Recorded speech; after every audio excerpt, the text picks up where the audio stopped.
Yang menjadi masalah di dalam kelas ini apa saja? Paham? Saling menghargai, apa lagi?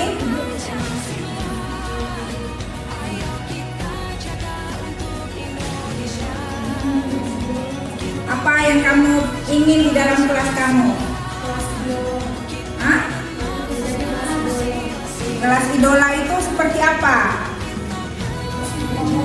Iya, karakter favorit itu seperti apa? Misalnya karakter favorit itu satu kelas pandai bahasa Inggris, satu kelas anak-anaknya jujur semua. Itu kan ada idola tuh, ada kriterianya. Ketertiban dan kebersihan sudah ini, rapi, bersih, tertib. Apalagi misalnya? Hah? Teladan itu dalam hal apa? Misalnya teladan misalnya dalam apel pagi cepat. Teladan dalam hal berarti ketepatan waktu. Ya.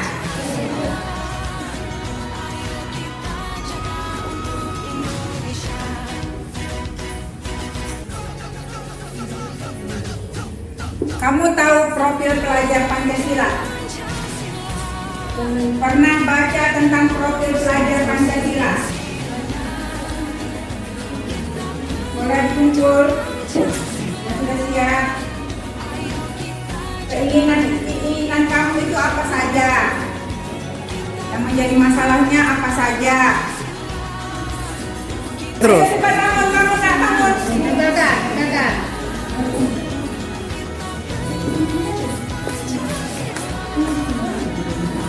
Sampingnya boleh, sampingnya. Nah, ke samping boleh. Bangun, cepat. Febriana apa? Febrianti. Ke sampingnya boleh nak, ke sampingnya. Biar nggak ke bawah semua, di samping boleh. Nah, jajar. Nah, ya, bentar.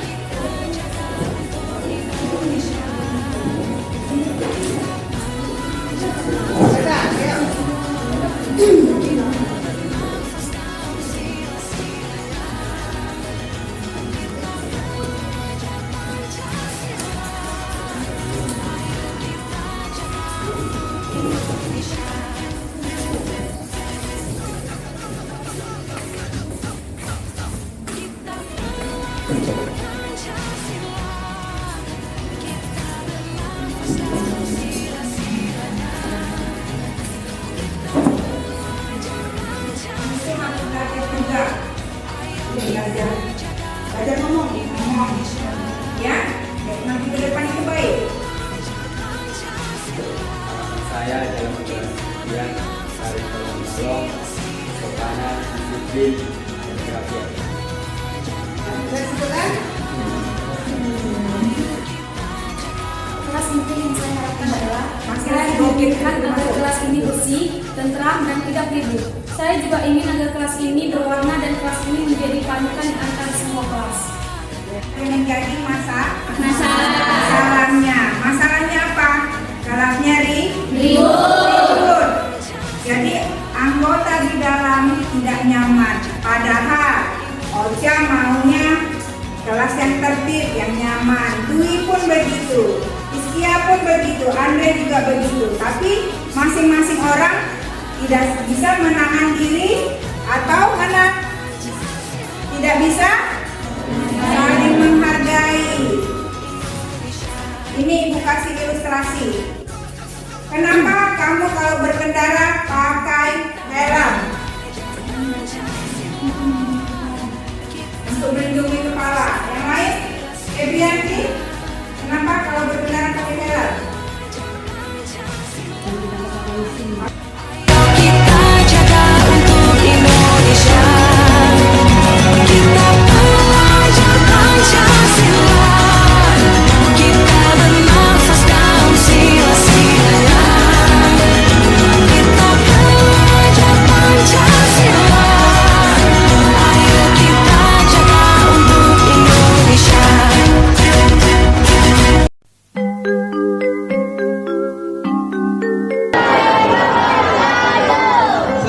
pagi anak-anakku. Apa kabarnya? Sudah sarapan? Pagi ini Ibu berdiri menjadi pembina apel untuk menyampaikan beberapa hal atau nasihat yang dapat membuat kamu semangat untuk belajar. Ibu melihat sudah banyak hal-hal seperti akhlak yang tidak baik, karakter yang tidak baik pada anak-anak ibu. Tapi dengan kemauan yang kuat, kita bisa berubah.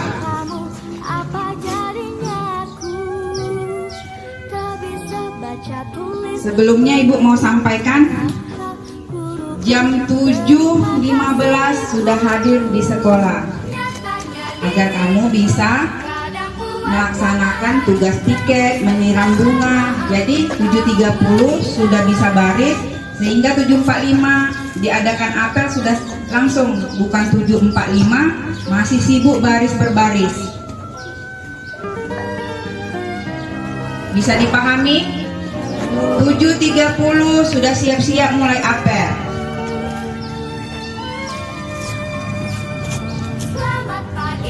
Nah, kembali lagi pada karakter mulia tadi, Ibu mau menyampaikan ada beberapa hal yang harus kita biasakan. Mungkin anak kelas 1 sudah mendengar karena Ibu sudah masuk ke kelasnya.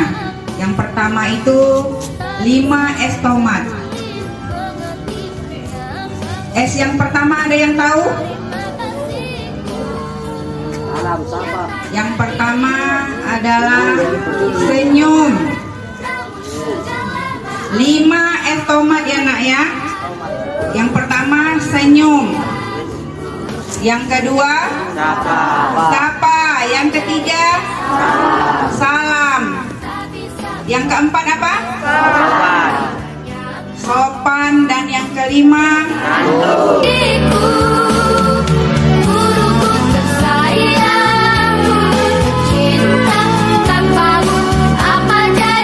Asika. Yang pertama itu 5 es tomat. Paham? Pernah dengar? 5 es tomat? 5 es. Kita jabarkan dulu 5 esnya ya. Yang pertama senyum. Ketika kamu ketemu orang, kamu harus senyum. Senyum itu senyum itu sederhana. Jadi kalau kita tersenyum pada orang lain, kita mendapat pahala. Senyum. Yang kedua apa nak? Sapa. Pintar. Sapa.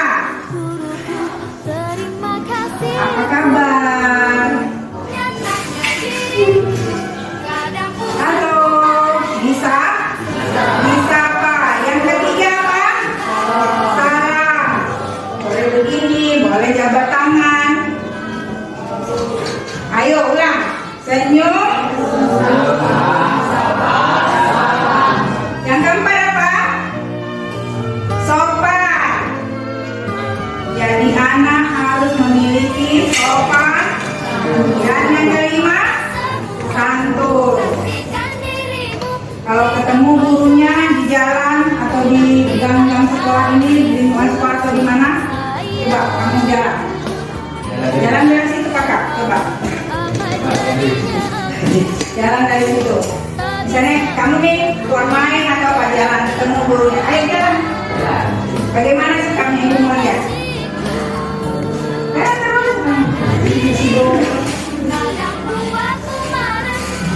Ketika kita bertemu, ini misalnya guru, ini anak murid ya, boleh kita senyum. Assalamualaikum Bu, Ibu. Salam nakku ya. Salam nak. Miliki karakter mulia.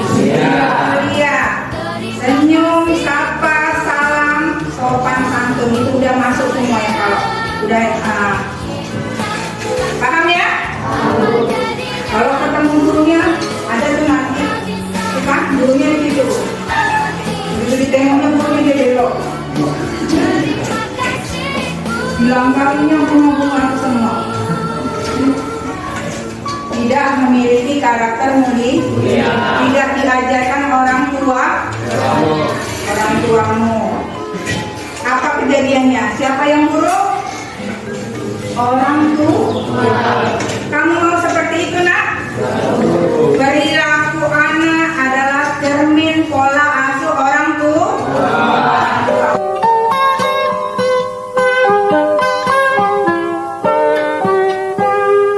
Pagiku cerahku, matahari bersinar. Lalu apa katakan?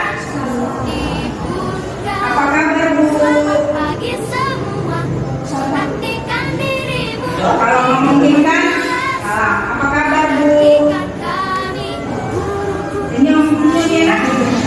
Senyum itu dalam agama Islam apa? Ibadah, sedekah. Kamu senyum sama orang itu sedekah. Kamu dapat pahala. nyatanya Ayo Kakak, senyum.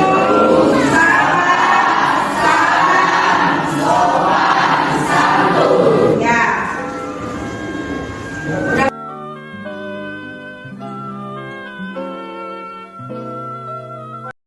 selamat pagi semua, ku nantikan dirimu di depan kelasmu, menantikan kami. Guruku tersayang, guru tercinta, tanpamu apa jadinya aku? Tak bisa baca tulis, mengerti banyak angka. Guruku, terima kasihku, nyatanya diriku. Kasihku.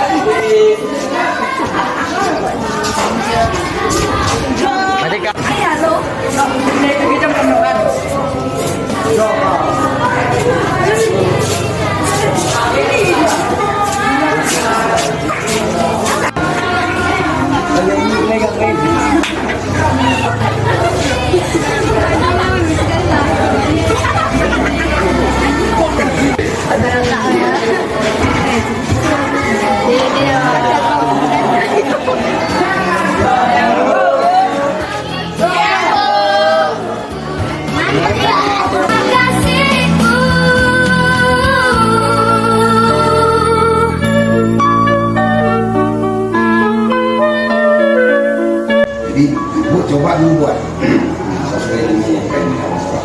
Jadi sesuaikan dengan kondisi yang ada di sekolah kita kan. Nah, itu ya. Jadi Pak guru penggerak sebenarnya bukan kami aja yang belajar, berarti semua di sekolah ini harus berubah. Iya, makanya saya Jadi bukan untuk sebenarnya tujuannya bukan untuk kami, tapi seluruh warga sekolah. makanya diajak. Nanti saya juga akan memberikan masukan sehingga bisa bekerjasama, bergerak bersama, ya kan, sehingga sekolah ini lebih maju. Makanya tidak masalah. Kita coba membuat ya. Nanti waktunya akan lagi bersama. Iya, pasti. Iya, pasti. Pak, terima kasih Oke, ya Pak. baik. Ya. Kasih Pak. Ya. Jadi nanti buat Pertama-tama marilah kita panjatkan puji syukur kehadirat Tuhan Yang Maha Esa yang telah memberikan kita kesehatan pada hari ini dan kesempatan untuk dapat melaksanakan program forum berbagi aksi nyata kepada sesama rekan guru, aksi nyata program pendidikan guru penggerak oleh Dini Marita MPC pemateri pada hari ini. Salawat beriring salam, marilah kita sampaikan kepada junjungan kita Nabi besar Muhammad Sallallahu Alaihi Wasallam. Hari Selasa tanggal 6 September 2022 kita akan mengikuti serangkaian acara diseminasi dengan judul Budaya Positif, mengkaji tentang penerapan budaya positif di sekolah. Sebelum acara diseminasi kita mulai, izinkan saya selaku pembawa acara untuk membacakan susunan acara dalam kegiatan hari ini. Adapun susunan acaranya yaitu: pertama, pembukaan yang sedang berlangsung pada saat ini. Yang kedua, kata sambutan dari kepala sekolah yang diwakili oleh Ibu Wakil Kepala Sekolah. Kami persilahkan dengan segala hormat. Kepada moderator yang sudah memberikan kesempatan kepada saya mulai saja. Assalamualaikum warahmatullahi wabarakatuh. Waalaikumsalam warahmatullahi wabarakatuh. Selamat siang semuanya.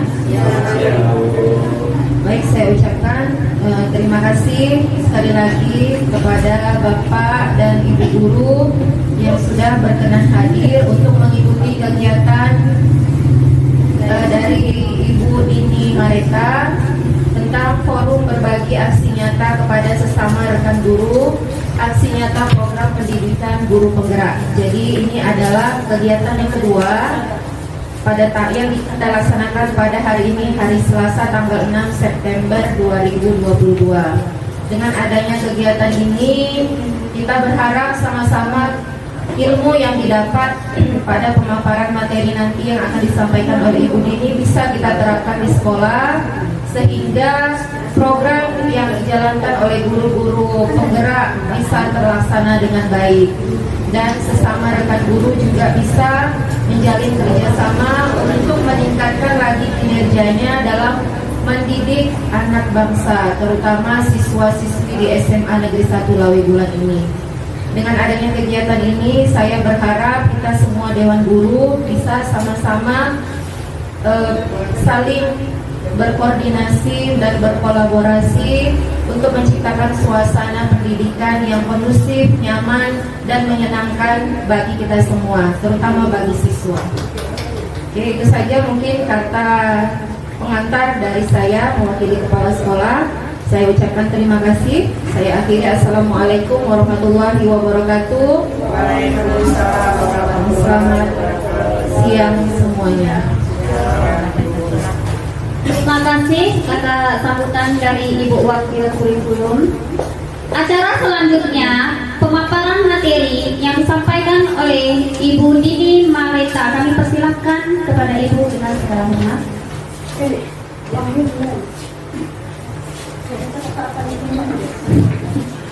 Assalamualaikum warahmatullahi wabarakatuh. Waalaikumsalam warahmatullahi wabarakatuh. Selamat siang, salam sejahtera untuk kita semua.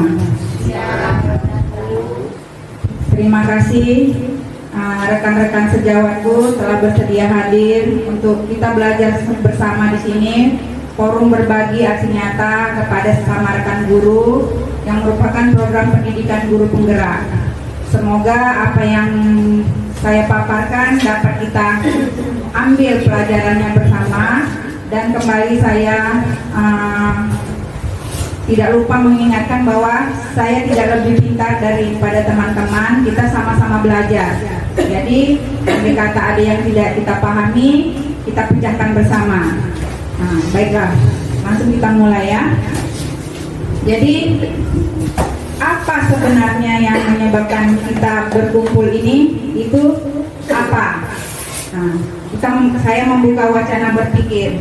Jadi kita kembali ke masa lalu, di mana Bapak Pendidikan kita Ki Hajar Dewantara itu pernah menulis atau membuat ide-idenya. Dia mengatakan bahwa pendidikan adalah tempat persemaian benih-benih kebudayaan dalam masyarakat. Jadi menurut Ki Hajar Dewantara, pendidikan adalah persemaian benih-benih kebudayaan. Jadi ibaratnya seorang anak itu adalah benih-benih, sementara kebudayaan itu adalah pendidikannya, sekolahnya. Itu menuntun segala kodrat yang ada pada anak-anak agar dapat mencapai keselamatan dan kebahagiaan yang setinggi-tingginya, baik sebagai manusia maupun sebagai anggota masyarakat. Jadi jelas di sini bahwa tugas guru adalah menuntun segala kodrat yang ada pada anak-anak kita, baik anak didik maupun anak-anak kita di rumah. Kita sebagai orang tua dan guru itu menuntun. Dalam menuntun laku dan pertumbuhan kodrat anak, Ki Hajar Dewantara mengibaratkan peran pendidik seperti seorang petani atau tukang kebun. Anak-anak itu seperti biji tumbuhan yang disemai dan ditanam oleh Pak Tani atau Pak tukang kebun di lahan yang telah disediakan. Jadi misalnya kita memiliki bibit yang tidak baik, tapi dengan kasih sayang Pak Tani, ibaratnya tadi guru ya kan, Pak Tani adalah guru. Andai kata bibit ini tadi tidak baik, tapi dengan kasih sayang seorang guru, dengan penyiraman yang tepat, dengan sinar matahari yang intensitasnya cukup, nah, maka bibit ini akan dapat tumbuh dengan maksimal. Selanjutnya, dasar pendidikan anak itu berhubungan dengan kodrat alam dan kodrat zaman. Kodrat alam berkaitan dengan sifat dan bentuk lingkungan di mana anak berada, sedangkan kodrat zaman berkaitan dengan isi dan irama. Jadi misalnya kodrat zaman itu sekarang sudah zaman abad 21, jadi tidak model lagi mengajar itu mencatat buku sampai habis, tetapi pergunakanlah apa yang menjadi abad 21, misalnya pakai laptop, pakai infocus, video, dan segala macamnya. Baru bagaimana dengan kodrat alamnya? Kodrat alam adalah sama seperti kebudayaan di daerah setempat. Jadi misalnya di sini apa? Suku yang banyak dimiliki di sini, suku Batak dan suku Alas, suku Gayo. Nah, itulah kodrat alam yang menuntun kebudayaan anak-anak. Selanjutnya, Ki Hajar Dewantara berkata, budi pekerti atau watak atau karakter merupakan perpaduan antara gerak, pikiran, perasaan, dan kehendak atau kemauan sehingga menimbulkan tenaga. Jadi perpaduan dari semua itu, budi pekerti, watak, dan karakter itu melahirkan cipta karsa dan menciptakan karya. Ini yang mendasari kenapa kita melakukan budaya positif. Kenapa guru melakukan budaya positif? Karena ada kesadaran untuk menuntun murid-murid. Menuntun dapat dilihat dalam proses menuntun, anak diberi kebebasan. Namun pendidik sebagai pamong dalam memberikan tuntunan dan arahan agar anak-anak tidak kehilangan arah. Jadi kita menuntun anak tapi tidak membebaskan anak.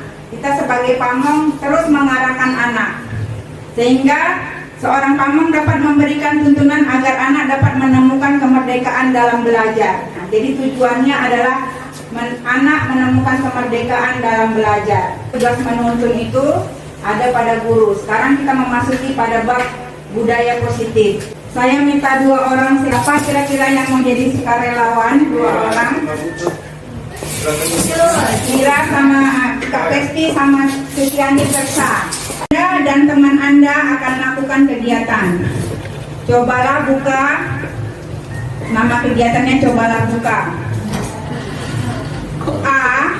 Tugas Anda adalah mengepalkan salah satu tangan Anda. Kepalkan salah satu tangan Anda.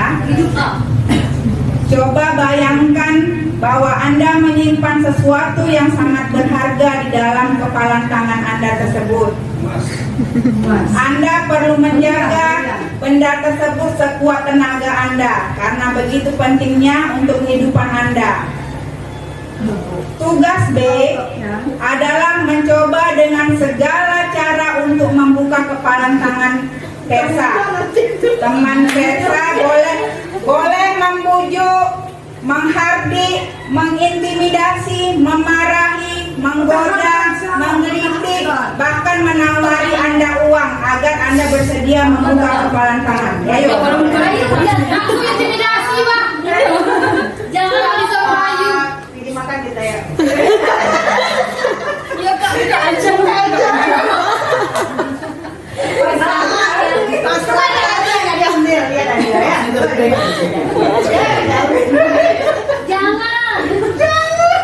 Jangan kok. Tunjukkan tunjuk aja dia sebentar. Nah, kecil pasti bisa. Kecil pasti bisa. Potong. Jangan potong. Tapi nafas satu. Jangan satu. Aku mau tahan kok makan. Makan saya. Tiga.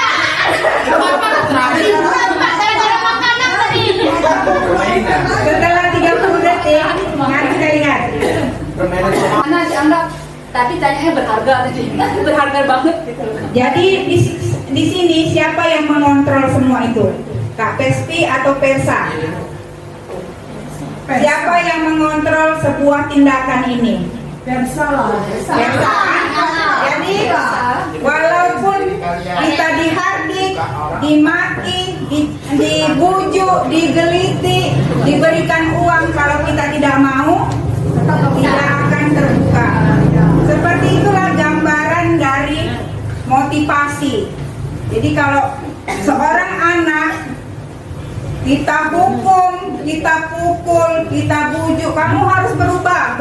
Tapi kalau anak tidak mau, dia tidak akan bisa berubah. Jadi kontrol itu ada pada masing-masing orang. Itu makanya reward dan hukuman tidak ada artinya sia-sia. Jadi sekuat apapun anak kita beri hukuman, kalau dia bersalah tidak akan memberikan efek apapun. Guru sedang mengontrol perilaku murid. Hal demikian terjadi karena murid sedang mengizinkan dirinya dikontrol. Nanti kalau lepas dia dari kita di rumah, perilaku itu akan selesai, tidak ada lagi. Yang kedua adalah bahwa penguatan positif efektif dan bermanfaat.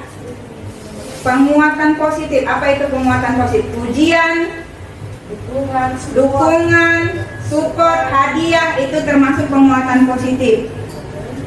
Jadi lihat ini, bujukan adalah bentuk kontrol. Segala usaha untuk mempengaruhi murid agar mengulangi suatu perilaku tertentu adalah suatu usaha untuk mengontrol murid tersebut dalam jangka waktu tertentu. Kemungkinan murid tersebut akan menyadarinya, dan usaha untuk menolak bujukan itu bisa saja terjadi kapan saja. Ilusi yang kedua adalah bahwa kritik dan membuat orang merasa bersalah dapat menguatkan karakter. Jadi kalau kita kritik seseorang, kamu ini bagaimana, kok tidak mau berubah gitu kan? Itu bisa membuat rasa bersalah, dan rasa bersalah katanya dapat menguatkan karakter. Ternyata itu hanya ilusi. Selama tidak mau ada motivasi dari dalam diri siapapun untuk berubah, dia tidak akan bisa berubah. Ilusi bahwa orang dewasa memiliki hak untuk memaksa. Kita kan orang dewasa dan anak-anak kita anggap remaja. Jadi kita merasa berhak mengontrol, dan itu ternyata hanya ilusi. Bagaimana seseorang dapat berubah dari paradigma stimulus respon kepada pendekatan teori kontrol? Stimulus respon itu yang tadi, setiap perilaku mendapat respon. Jadi kalau perilaku kita buruk, dapat hukuman. Kalau perilaku kita baik, dapat penghargaan. Itu namanya teori stimulus respon. Sedangkan kalau kita yang akan kita pindah selanjutnya ini adalah namanya teori kontrol. Dalam teori kontrol, setiap orang punya kebutuhan yang berbeda. Jelas ya, bahwa kebutuhan seseorang itu tidak sama. Ada yang pagi ini perutnya sudah kenyang, artinya kebutuhan dasarnya atau survivalnya sudah tercukupi. Tapi mungkin dia tadi malam bertengkar dengan suaminya atau istrinya, artinya kebutuhan akan rasa cinta dan kasih sayang menjadi berkurang. Kalau di dalam teori kontrol, semua perilaku memiliki tujuan. Tujuannya itu bermuara pada 5 kebutuhan itu. Model berpikir menang kalah, model berpikir menang kalau di teori kontrol. Selanjutnya masuk ke makna disiplin. Apa dari makna disiplin? Ada yang bisa memberi saya arti dari disiplin itu sebenarnya apa? Semangat belajar. Ya. Ketika mendengar kata disiplin, apa yang terbayang di benak kita? Apa yang terlintas? Kebanyakan orang akan menghubungkan kata disiplin dengan tata tertib, teratur, dan kepatuhan pada peraturan. Itu kamu harus disiplin, berarti kamu harus tertib, mentaati peraturan. Sebenarnya kata disiplin itu berasal dari kata disiplina yang artinya belajar. Jadi sepanjang hidup kita melakukan disiplin, artinya kita terus melakukan pembelajaran. Menurut Ki Hajar Dewantara, di mana ada kemerdekaan, di situ harus ada disiplin yang kuat, yaitu kita sendiri yang mewajibkan kita dengan sekeras-kerasnya. Tetapi itu sama saja, sebab jikalau kita tidak cakap melakukan secara disiplin, wajiblah penguasa lain mendisiplinkan diri kita.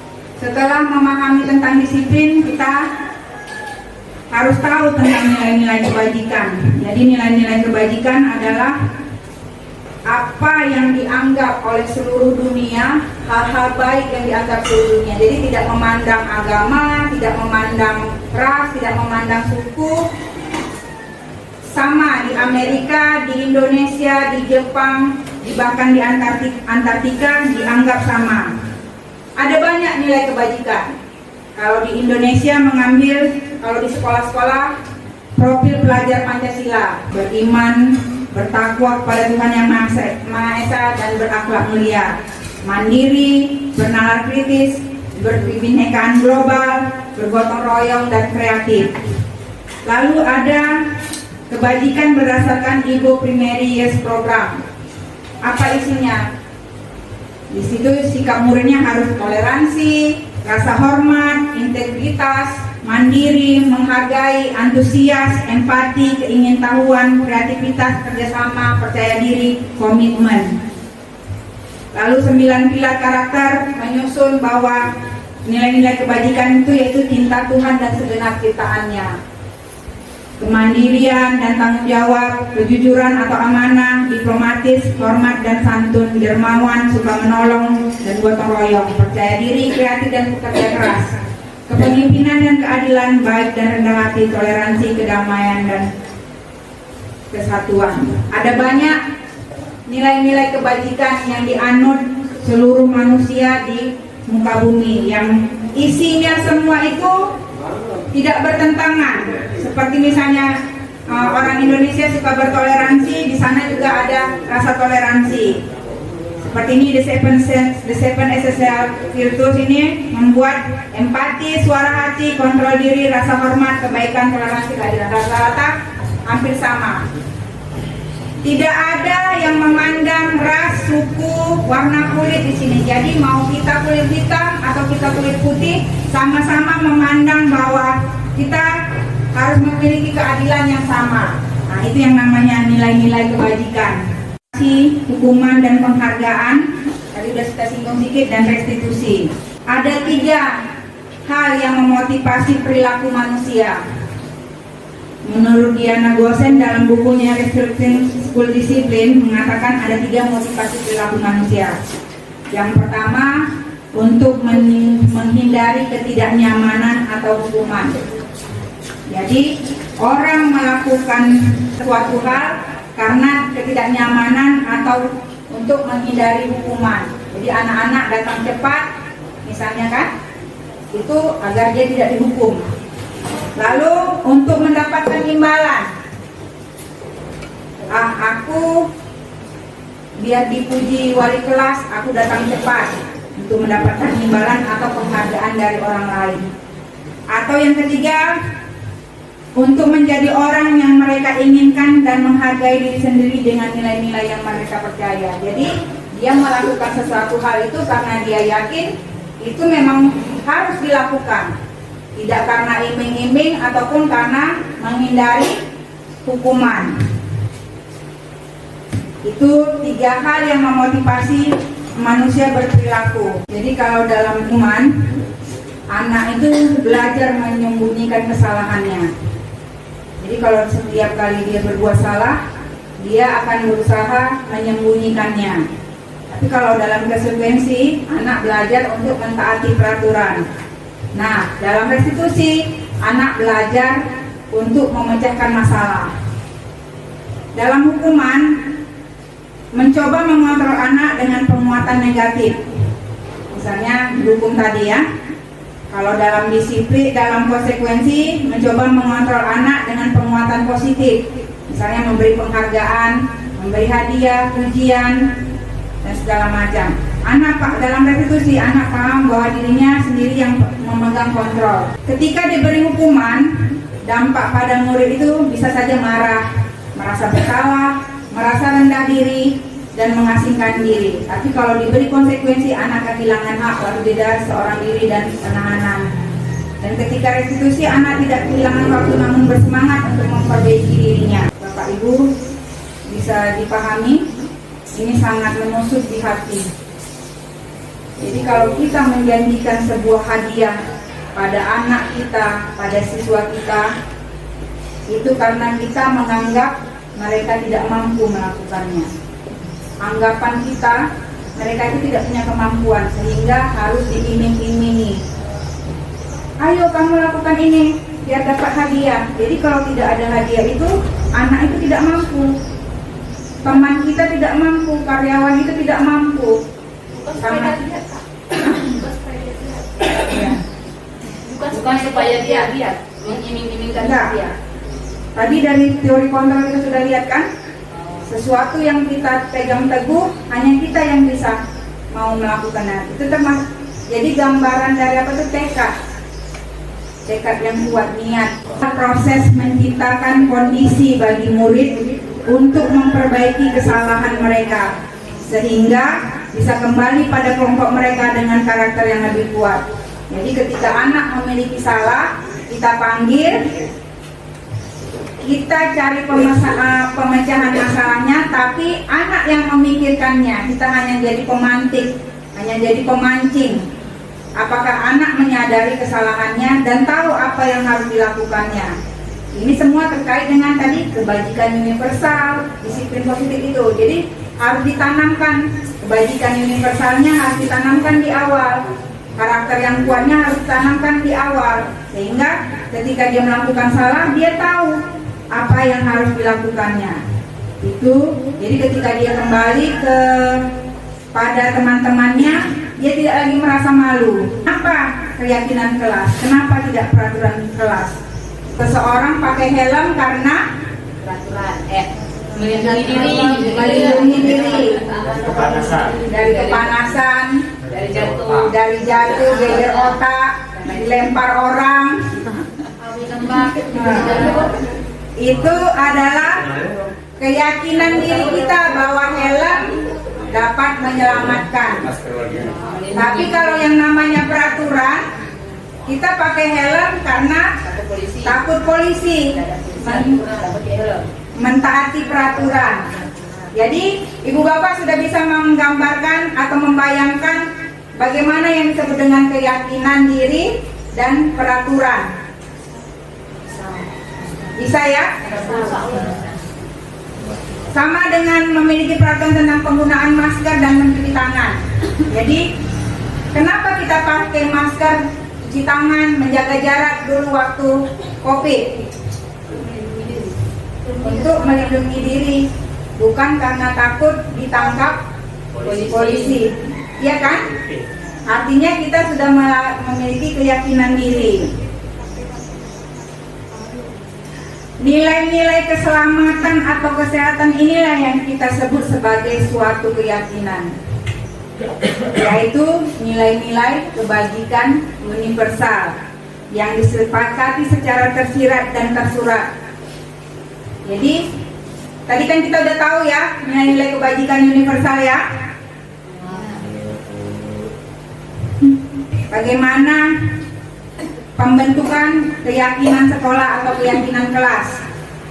Yang pertama itu kita mempersilahkan warga sekolah atau murid-murid sekolah untuk bercurah pendapat tentang peraturan dalam yang perlu disepakati. Jadi misalnya ini kelas persa, di dalam kelasnya berkumpul wali kelas dan anaknya.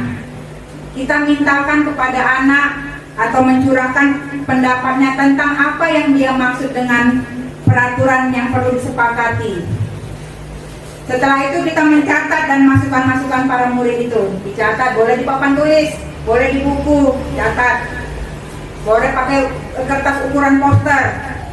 Apa saja boleh gitu, yang dinampak oleh seluruh peserta kelas. Susun keyakinan kelas sesuai prosedur pembentukan keyakinan kelas. Gantilah kalimat-kalimat dalam bentuk negatif menjadi positif. Contoh kalimat negatif: jangan berlari di kelas atau koridor. Misalnya kelas persa membuat peraturan kelasnya tidak boleh, jangan berlari-lari di dalam kelas. Nah itu kan kata positif. Dalam psikologi jangan itu kata negatif, diganti dengan kata positif. Berjalan di kelas atau koridor, artinya nggak boleh berlari, harus berjalan. Tinjau kembali daftar curah pendapat yang sudah dicatat. Mungkin mendapati pernyataan tertulis sana masih banyak hal yang berupa peraturan-peraturan. Misalnya peraturan-peraturan tadi dilarang begini, dilarang begitu. Itu tidak ada kesadarannya. Jadi misalnya kalau kesadaran, misalnya dilarang membuang sampah sembarangan, ganti dengan buanglah sampah pada tempatnya. Jadi itu mengganti kalimat-kalimat peraturan dengan keyakinan yang positif. Setelah itu tinjau ulang keyakinan sekolah atau kelas bersama-sama.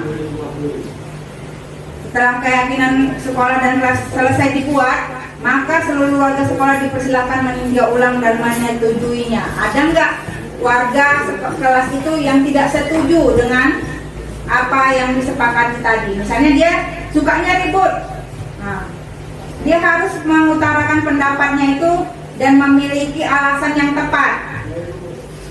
Setelah keyakinan kelas atau sekolah lain selanjutnya diletakkan di dinding kelas, tempat yang mudah dilihat seluruh warga kelas. Ini seperti ini.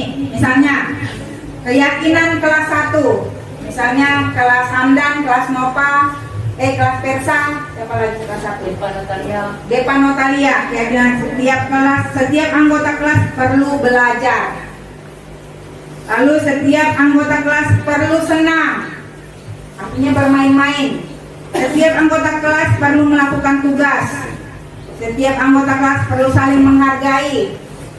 Setiap anggota kelas perlu merasa aman. Itu apa aja boleh yang disepakati kelas. Tidak boleh enggak harus monoton seperti ini. Tapi apa yang disepakati anak-anak yang di dalam kelas itu. Nih, ini kelas 5 SD misalnya. Selalu bersikap positif, senantiasa menjadi diri terbaik, percaya dan menghormati orang lain serta barang miliknya, berkomitmen terhadap setiap tugas, dan senantiasa membantu. Nah, bisa juga seperti ini, hormat. Apa artinya hormat? Kami meyakini bahwa sangat penting untuk menghormati semua orang dan barang milik orang lain. Jadi dengan itu dia akan saling menjaga, tidak merusak barang dan semua benda yang ada di dalam kelas. Jadi ini fleksibel karena nilai kebajikan universal itu diakui di seluruh dunia. Tidak ada yang misalnya beda di kelas ini, beda sama saja gitu. Keyakinan kelas paham ya? Cara membuat keyakinan kelas. Selanjutnya setelah belajar tentang keyakinan kelas, kita akan masuk kepada kebutuhan dasar manusia. Ada 5 kebutuhan dasar menurut William Jackson. Dasari seseorang berkelakuan atau melakukan sesuatu hal. Yang pertama itu bertahan hidup atau survival. Isi di dalamnya adalah kebutuhan akan rasa lapar, cukup tidur, pakaian, dan segala hal yang mendasari kebutuhan dasar manusia. Lalu ada penguasaan. Penguasaan itu power. Jadi kalau anak kita bisa identifikasi kan, dia memiliki kebutuhan akan penguasaan. Biasanya di dalam kelas suka ngatur-ngatur. Angkat dia jadi ketua kelas.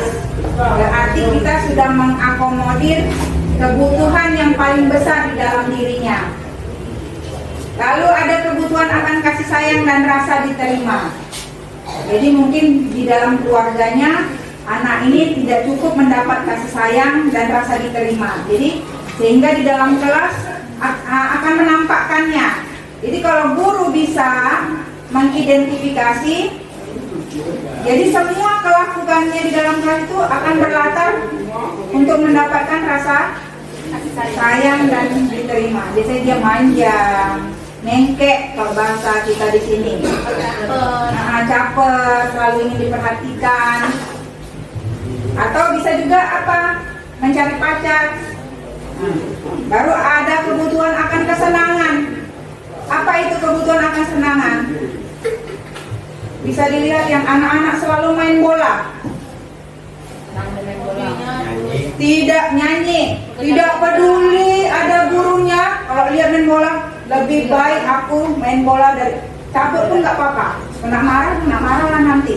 Yang penting kebutuhan akan kesenanganku terpuaskan. Ada yang suka mengganggu teman sampai temannya nangis. Itu merupakan kebutuhan akan kesenangan. Sehingga dia merasa tenang melihat orang lain menangis, mengganggu istilahnya, jahil. Tujuannya itu. terpuaskan rasa senangnya. Main lempar-lemparan nanti sampai kena kepala orang, kena kepala guru. Lalu keputusan akan kebebasan. Ini biasanya anak-anak yang merokok, lompat pagar, cabut. Ini merasa terkekang di rumah. Ketika di sekolah, dia pikir dia bisa bebas. Pergi cabut ke belakang, merokok sesuka hati. Jadi, ya, semua perilaku yang dia lakukan itu berdasarkan kebutuhan akan kebebasan. Kalau di dalam bahasa Inggrisnya bertahan hidup, survival, penguasaan, power, kasih sayang, love and belonging, kesenangan, fun, kebebasan itu freedom. Dapat gambaran ya Ibu Bapak ya? Kita masuk pada 5 posisi kontrol guru. Kita kan sudah tahu tadi nih latar belakang perilaku anak berdasarkan kebutuhannya tadi. Ada 5 posisi kita sebagai guru. Yang pertama itu posisi sebagai penghukum. Berapa tahun belakangan yang lalu saya berada di posisi ini. Lalu saya mendapatkan sedikit pelatihan bahwa BK itu adalah sahabat siswa. Saya berubah, saya berusaha memposisikan diri menjadi teman anak-anak. Ternyata itu juga masih salah gitu. Tadinya posisi penghukum. Jadi bagaimana posisi penghukum ini?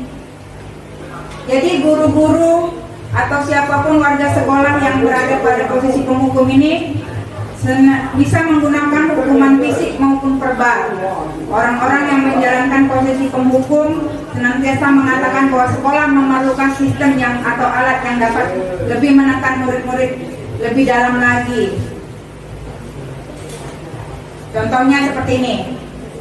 Patuhi peraturan sekolah atau awas kamu ya.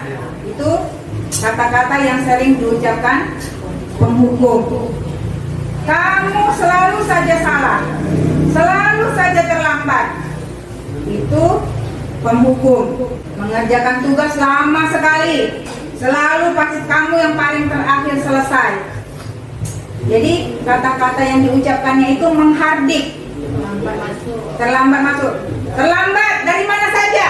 Nah, itu yang diucapkan oleh guru yang mempunyai karakter penghukum. Guru seperti ini senantiasa percaya hanya ada satu cara agar pembelajaran bisa berhasil, yaitu cara dia. Jadi dia merasa dia yang paling pas, gitulah. Jadi penghukum ini ada suara tinggi, bahasa tubuh, mata melotot, jari menunjuk-nunjuk, menghardik. Tanyakan pada diri kita, bagaimana perasaan murid bila guru berbicara seperti itu pada saat muridnya datang terlambat? Hasilnya kemungkinan murid kita akan mendendam, bersifat agresif. Bisa jadi setelah itu dia duduk, tapi dia akan memendam perasaan, mencoret-coret bukunya atau meja tulisannya. Jadi sebenarnya kita paham kenapa di kelas itu banyak sekali coretan. Seperti itulah rasa dari anak kita yang dirasakan oleh anak-anak. Tapi dia tidak mampu menyalurkannya, dia coret-coret seperti ini untuk menyalurkan emosinya yang terpendam. Ada yang posisi pembuat merasa bersalah. Pada posisi ini biasanya guru akan bersuara lemah lembut. Pembuat rasa bersalah akan menggunakan keheningan yang membuat orang lain merasa tidak nyaman. Bersalah atau rendah diri, kata-kata yang keluar dengan lembut akan seperti misalnya anak datang. Agnes, coba silakan berdiri. Setelah anak dipanggil, anak didiamkan. Sini Agnes. Diam aja dipandangi sampai anak merasa bersalah kayak gitu. Aduh, gimana ya? Ada apa ya? Seperti itu. Saya itu mengatakan, ibu sangat kecewa sama kamu. kamu sudah sering ibu bantu. Jadi itulah kata-kata yang keluar dari seorang guru yang memiliki tipe pembuat rasa bersalah. Gimana coba kalau orang tua kamu tahu kamu berbuat begini? Jadi anak itu makin dalam hatinya makin merasa bersalah. Sudahlah salah, sudah terlambat, ya kan? Dihantam lagi dengan kata-kata seperti itu. Makin hancur dirasa anak. Silakan balik nak. Terima kasih Agnes. Di posisi ini murid akan memiliki penilaian yang buruk tentang dirinya. Murid merasa tidak berharga dan telah mengecewakan orang-orang yang disayanginya. Dia kan itu punya hubungan dengan gurunya, sehingga dia merasa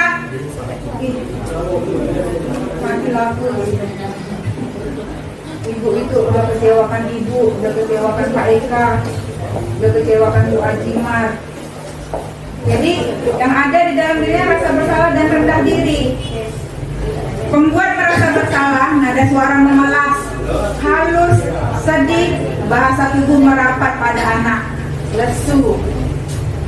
Adik, kamu ini bagaimana ya? Kamu kan sudah janji tidak akan terlambat lagi. Kenapa ya kamu senang sekali mengecewakan ibu? Ibu benar-benar kecewa. Hancur hati ibu. Seperti itulah kata-kata yang dikeluarkan oleh guru yang membuat rasa bersalah. Hasilnya apa? Murid akan merasa bersalah. Bersalah telah mengecewakan ibu atau bapak gurunya. Murid akan merasa menjadi orang yang gagal, tidak sanggup membahagiakan orang lain. Kadang-kala sikap seperti ini berbahaya, dan sikap penghukum karena emosi akan tertanam rapat di dalam murid. Menahan perasaannya tidak seperti murid yang dengan bahasa penghukum, di mana murid bisa menumpahkan amarahnya. Kalau dimarah dulu, nanti coret-coret, atau nanti tumbuh aja, main-main tumbuh-tumbuhan sama kawan. Itu untuk pembuat merasa bersalah. Posisi ketiga adalah posisi teman. Guru pada posisi ini tidak akan menyakiti murid, namun akan tetap berupaya mengontrol murid melalui persuasi. Posisi teman pada guru bisa negatif ataupun positif. Di sini berupa hubungan baik yang telah terjalin antara guru dan murid. Guru di posisi teman menggunakan hubungan baik dan humor untuk mempengaruhi seseorang. Mereka akan berkata, ayolah nak, bantulah bapak, misalnya, bantulah ibu. Itu bahasa yang sering dikeluarkan oleh guru dalam posisi teman. Ayo, kamu nggak ingat, ibu pernah tolong kamu loh. Jadi kita seolah-olah seperti teman. Ya sudahlah, tak apa-apa. Tapi lain kali jangan lagi ya. Hal negatif dari posisi teman adalah bila suatu saat guru itu tidak bisa membantu, maka murid akan kecewa. Jadi apabila gurunya itu tidak ada yang bantu dia, jadi perilaku itu tidak bisa menetap. Saya pikir bapak dan ibu merasa dikecewakan, tidak mau lagi berusaha. Hal-hal yang timbul adalah murid hanya bertindak untuk guru tertentu. Jadi sama guru ini dia baik, sama guru yang lain kebablasan. Itu kalau kita buat anak pada posisi teman. Teman nada suaranya ramah, akrab, dan bercanda. Bahasa tubuh merapat pada murid atau senyum menyenangkan.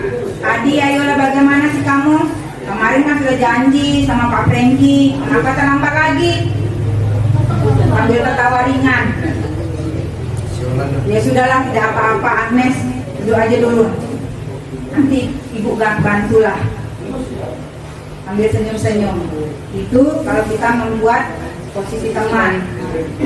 Hasilnya murid akan merasa senang dan akrab dengan guru. Ini termasuk dampak positif. Hanya saja di sisi negatif murid menjadi tergantung pada guru tersebut. Bila ada masalah dia merasa bila mengandalkan guru tersebut untuk membantunya. Akibat lain dari posisi teman, Adi hanya akan berbuat sesuatu bila menyuruh adalah guru tersebut. Jadi kalau Ibu Ajimar yang suruh, mau. Tapi kalau Pak Franky yang suruh nggak mau, karena Pak Franky penghukum. ibaratnya, contohnya. Lalu ada posisi guru sebagai pemantau. Memantau berarti mengawasi. Pada saat kita mengawasi, kita bertanggung jawab atas perilaku orang-orang yang kita awasi. Posisi pemantau berdasarkan atas pada peraturan-peraturan atau konsekuensi. Dengan menggunakan sanksi atau konsekuensi, kita dapat memisahkan hubungan pribadi kita dengan murid. Sebagai seorang yang menjalankan posisi pemantau, pertanyaan yang diajukan sebagaimana? Misalnya anak datang terlambat. Kamu tahu jam berapa masuk? Itu posisi pemantau. Bertanya peraturannya apa? Hari Kamis misalnya bajunya beda dari yang lain. Hari Kamis peraturannya apa? Jadi kita bertanya pada anak, menguji dia apakah dia tahu atau tidak. Tanya anak, dia berantem. Apa yang telah kamu lakukan? Jika anak bertengkar. Jadi ketika dia berbuat salah, kita bisa tanya, kamu tahu sanksinya? Atau kamu tahu konsekuensinya dari perbuatan kamu? Seorang pemantau sangat mengandalkan perhitungan, catatan, data, atau dapat digunakan sebagai bukti atas perilaku seseorang. Posisi ini akan menggunakan stiker, slip, catatan, daftar teks. Posisi memantau sendiri berawal dari stimulus respon yang menunjukkan tanggung jawab guru dalam mengontrol murid. Biasanya pemantau nada suaranya datar, bahasa tubuh formal. Adi, kamu tahu jam berapa kita masuk sekolah? Tahu Pak. Kamu terlambat 15 menit. Apakah kamu sudah tahu konsekuensinya? Sudah terlambat? Nah, itu kata-kata sang pemantau. Ada yang bisa tahu gambaran seperti ini? Siapa di antara kita yang memposisikan diri pemantau? Ada Pak Rido, Bu Ajima sering pada posisi pemantau. Kalau Bu Ajima sama saya ya. Iya. Bagaimana perasaan murid kita kalau diperlakukan seperti ini? Murid jadi memahami konsekuensi yang harus dijalankannya karena telah melanggar salah satu peraturan sekolah. Guru tidak menunjukkan suatu emosi atau yang berlebihan, marah atau membuat rasa bersalah. Murid tetap dibuat tidak nyaman, yaitu dengan harus tinggal kelas pada waktu jam istirahat dan mengerjakan tugas. Guru tetap harus memantau murid pada saat mengerjakan tugas di jam istirahat, karena murid itu bisa tinggal seorang diri. Posisi guru yang terakhir adalah posisi manajer. Posisi manajer adalah posisi di mana guru berbuat sesuatu bersama dengan murid, mempersilahkan murid mempertanggungjawabkan jawab perilakunya, mendukung murid agar dapat menemukan solusi atas permasalahan sendiri. Seorang manajer telah memiliki keterampilan di posisi teman dan di posisi pemantau. Jadi sebelum kita naik ke posisi manajer itu biasanya kita sudah memposisikan diri kita pada posisi teman dan sudah bisa menjadi posisi pemantau, sudah bisa mengontrol emosi. Namun bila kita menginginkan murid-murid kita menjadi manusia yang merdeka, mandiri dan bertanggung jawab, maka kita perlu mengacu pada restitusi yang dapat menjadikan murid kita seorang manajer bagi dirinya sendiri. Manajer, murid diajak untuk menganalisis kebutuhannya sendiri maupun kebutuhan orang lain. Jadi ketika anak melakukan sesuatu hal, kita kembali ke keyakinan kelas. Menurut kamu, keyakinan apa yang telah kita langgar? Misalnya apa nih pelanggarannya? Mengganggu teman. Jadi kita tanya sama anak itu, menurut kamu kita telah melanggar keyakinan kelas? Dia pasti tahu kan? Karena sebelumnya sudah membuat keyakinan kelas. Iya Bu, tidak menghargai orang lain, tidak menghargai diri sendiri, tidak menghormati orang lain. Itu contohnya telah melanggar keyakinan kelas. Kamu yakin telah melanggar keyakinan kelas? Gitu. Jika kamu meyakininya, kamu bersedia memperbaikinya? Jadi tanyakan lagi pada dia, Jika kamu memperbaiki hal ini, bagaimana kamu akan bersikap? Apa rencanamu ke depan? Jadi kata-kata seperti itu yang kita ajukan pada anak. Tugas seorang manajer itu bukan untuk mengatur perilaku seorang. Kita membimbing murid untuk mengatur dirinya. Seorang manajer bukannya memisahkan murid dari kelompoknya, tapi mengembalikan murid tersebut ke kelompoknya dengan karakter yang lebih kuat. Manajer nada suaranya tulus, bahasa tubuh tidak kaku, mendekat ke murid. Adik, apakah kamu mengetahui jam berapa sekolah dimulai? Tahu Pak, jam 7. Ya, berarti kamu terlambat. Kira-kira bagaimana akan kamu bagaimana kamu akan memperbaiki masalah ini? Saya akan tanya teman tugas saya yang terlambat, Bu. Seperti itu.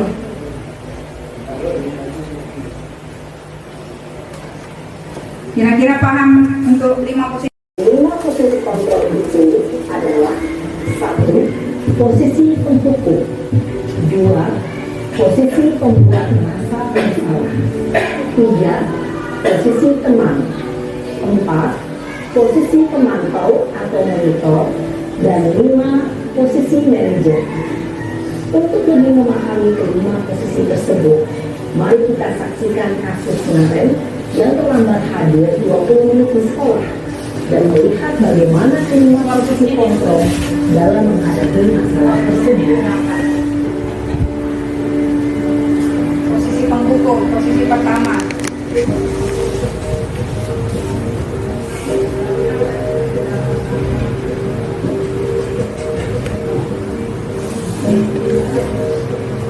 Naren, sini kamu. Selalu terlambat. Kamu deh, pasti terlambat. Maaf Bu, saya Apa? Apa coba? Alasan kamu apa lagi? Kapan sih kamu tidak terlambat? Malas sekali ya kamu jadi anak. saya Dasar pemalas. Gak kapok-kapok sih kamu. Sudah berapa kali terlambat? Sana, kamu keliling lapangan basket 2 kali. kenapa saya harus ke lapangan basket Bu? Kenapa? Kamu namanya Bu, Saya rasa tidak relevan. berani-beraninya jawab. Sudah terlambat, masih berani jawab nggak? Sekarang, keliling lapangan basket 5 kali sekalian. Biar kapok. Cepat, pergi sana ke lapangan basket. Posisi penghukum biasanya berbicara dengan nada tinggi, menghardik, menunjuk-nunjuk, menyakiti, dan menyindir. Pemalas. Berupa fisik maupun psikis. Ibu dan bapak guru hebat. Dampak yang terjadi pada murid ketika guru berada pada posisi penghukum adalah murid cenderung akan memberontak, bahkan menyimpan dendam. Gak suka sama mata pelajaran yang diampunya.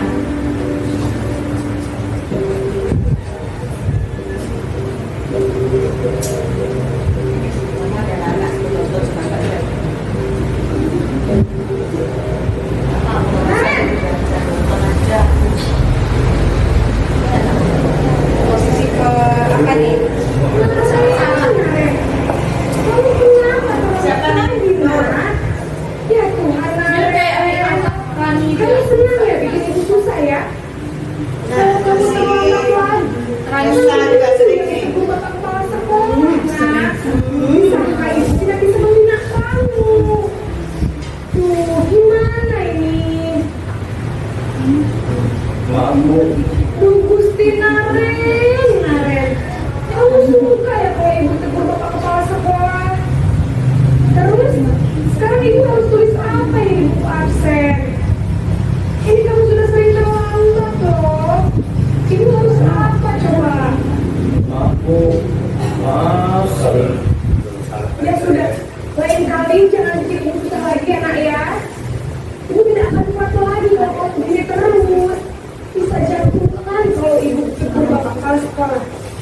Karena ibu lah yang menanggung semuanya. Maaf sekali. Posisi pembuat rasa bersalah berbicara dengan nada tenang, cenderung lembut. Namun kata-kata yang diutarakan membuat murid merasa menjadi orang yang gagal, memandang buruk dirinya sendiri, merasa tidak berharga, dan tidak sanggup membahagiakan orang lain.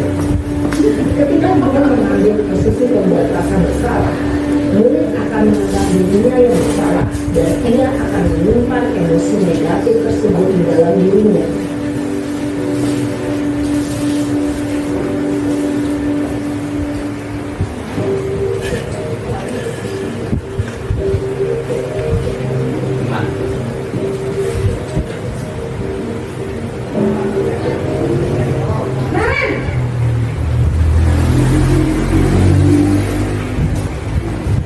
Selamat pagi Bu.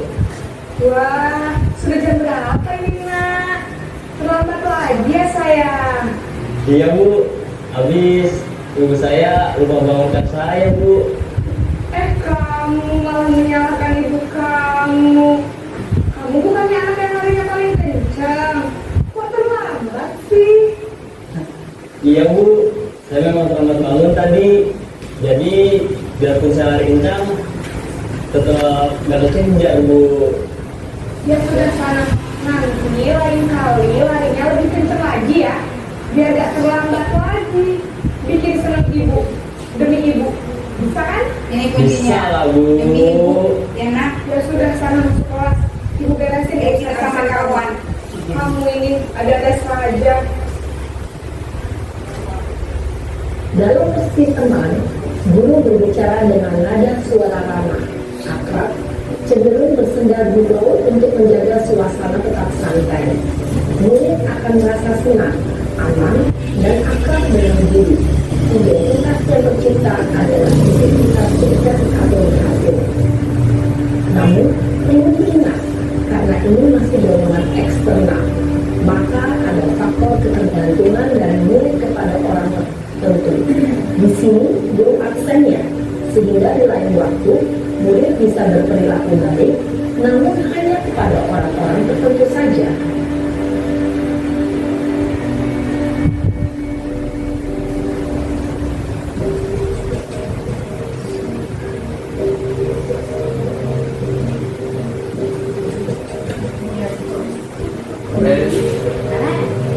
Naren!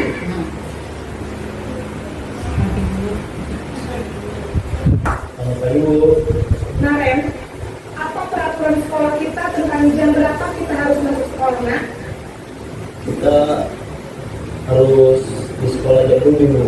Iya betul, sekarang sudah jam 7.20. Naren sudah tahu konsekuensinya jika terlambat hadir. Paham Bu, saya harus tinggal kelas pas jam istirahat selama 20 menit. Iya benar, konsekuensinya demikian. Jadi nanti jam 9.30 pas istirahat, kamu harus tinggal di kelas, kerjakan tugas tambahan untuk ketertinggalan kamu, ya. Baik Bu. Seperti itu sebenarnya cara Posisi memandang pemantau mengandalkan penghitungan atau data untuk memantau murid. Guru menarikkan murid berdasarkan peraturan dan menunjukkan bahasa tubuh dan ekspresi wajah yang datar.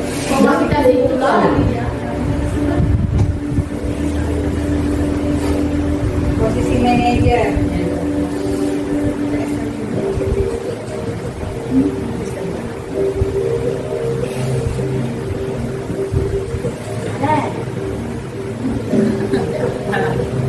Naren!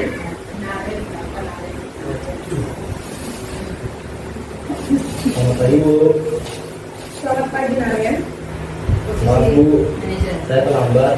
Iya, sekolah masuknya jam 7, sekarang sudah jam 7.20. Jadi sekarang bagaimana ini Naren? Maaf Bu, saya lupa alarm saya semalam. Baiklah, menurut kamu, keyakinan sekolah yang mana yang perlu kamu tingkatkan? Menghargai diri sendiri dan orang lain mungkin ya Bu. Setuju. Jadi, apakah Naren meyakini prinsip saling menghormati tersebut? Iya Bu, saya meyakininya. Bersedia, Bu? Bagaimana untuk memperbaiki masalah keterlambatan ini? Saya akan coba untuk tidak lupa menyetel alarm saya, Bu. Baik, kalau kalian lupa menyetel alarm di rumah, ada orang yang kira-kira bisa bantu mengingatkan tidak? Ada, Bu. Kakak saya, Kak Emma. Ada lagi selain Kak Emma? Selain Kak Emma, ada ibu saya. Baik, jadi yang mengingatkan ada Kak Emma dan ibu kamu ya. Kira-kira akan mulai start alarm kapan nih, Naren? Setelah pulang sekolah, akan segera saya lakukan. Baik, jadi Naren akan setel alarm untuk bangun besok pagi dan akan diingatkan oleh kakak dan ibu dan Naren ya. Ada lagi yang mungkin perlu dilakukan, Naren, agar tidak terlambat bangun lagi. Tidak ada, Bu. Baik, Naren, terima kasih untuk kerjasama kamu. Sekarang kamu perlu kembali ke kelas untuk belajar. Baik, Bu. Terima kasih. Posisi manajer adalah posisi kontrol yang disarankan untuk membimbing murid memiliki sikap disiplin yang positif, yaitu murid yang mandiri, bertanggung jawab, dan dapat memecahkan masalah. Tujuan dari posisi ini adalah agar murid dapat berefleksi atas tindakannya. Guru akan dengan tulus memberikan pertanyaan-pertanyaan bermakna, sehingga membuat murid dapat belajar dari kesalahannya dan mencari sebuah solusi untuk menyelesaikannya. Ibu dan bapak guru hebat, setelah mengamati adegan kelima posisi kontrol tadi, kira-kira posisi mana yang paling ideal? Posisi mana yang dapat menunjang motivasi intrinsik murid? Ya, tentu posisi manajer. Posisi ini memang posisi ideal yang ingin dituju setiap pendidik. Pada posisi inilah, guru dapat menerapkan disiplin positif yang berpihak pada murid, yang memerdekakan murid. Perjalanan seorang pendidik tentunya tidak mudah untuk sampai pada posisi seorang manajer. Namun, tujuan kita pasti, kita semua, agar dapat terus mengasah dan menerapkan disiplin positif yang memerdekakan murid. Mari terus berlatih dan bersemangat. Selamat menerapkan. Salam dan bahagia Ibu dan Bapak Guru hebat. Kita nonton videonya, jadi lebih jelas ya. Jadi harapan mereka, kita semua bisa menerapkan ini kepada anak-anak.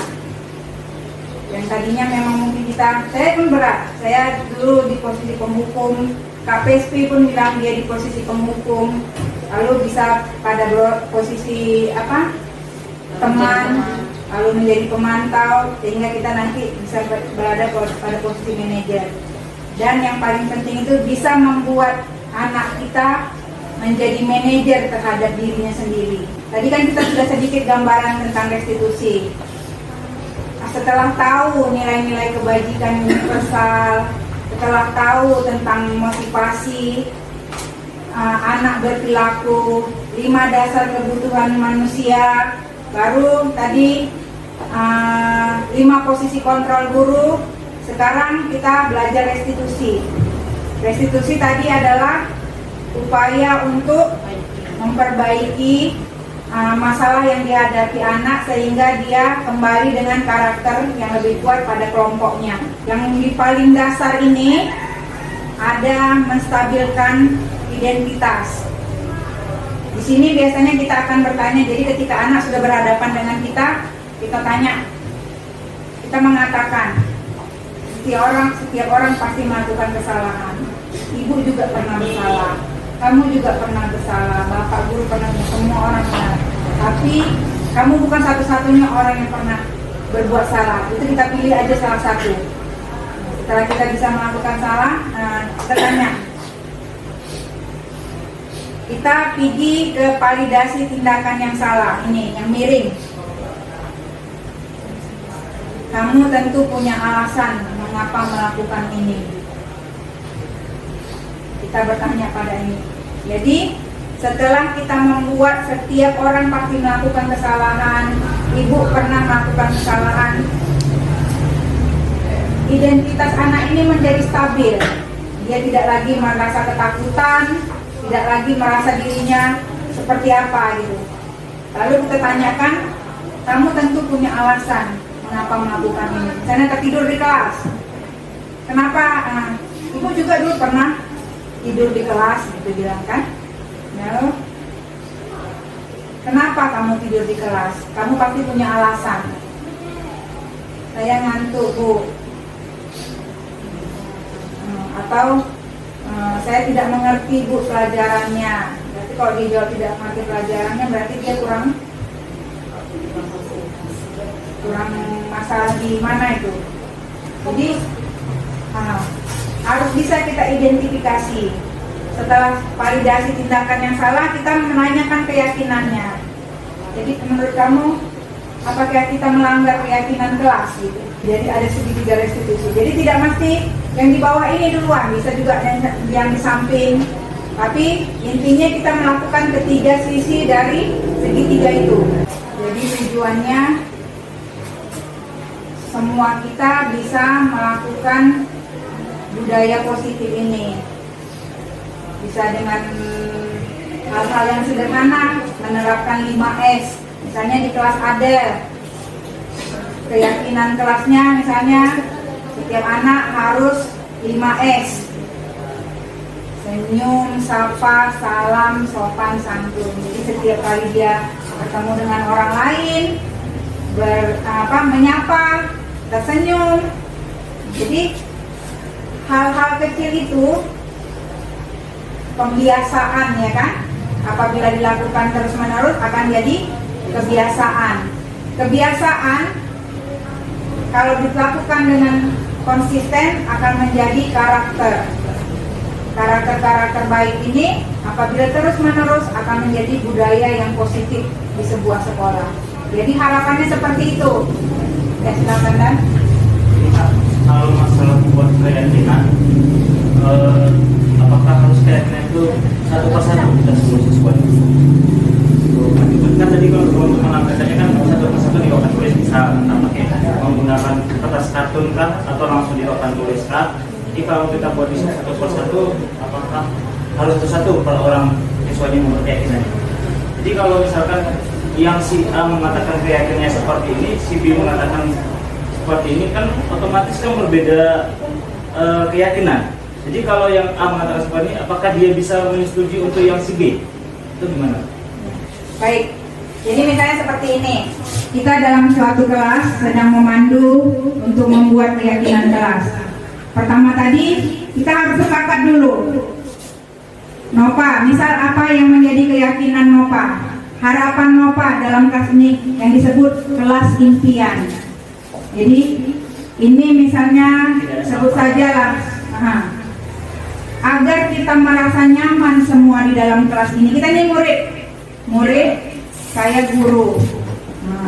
Agar semua orang yang ada di dalam kelas ini merasa nyaman, tentram, bukan untuk satu hari, tapi untuk 1 tahun atau mungkin nanti akan terus kita bawa ke kelas berikutnya. Apa yang menjadi kelas impian Nopa? Nopa ingin kelas yang seperti apa?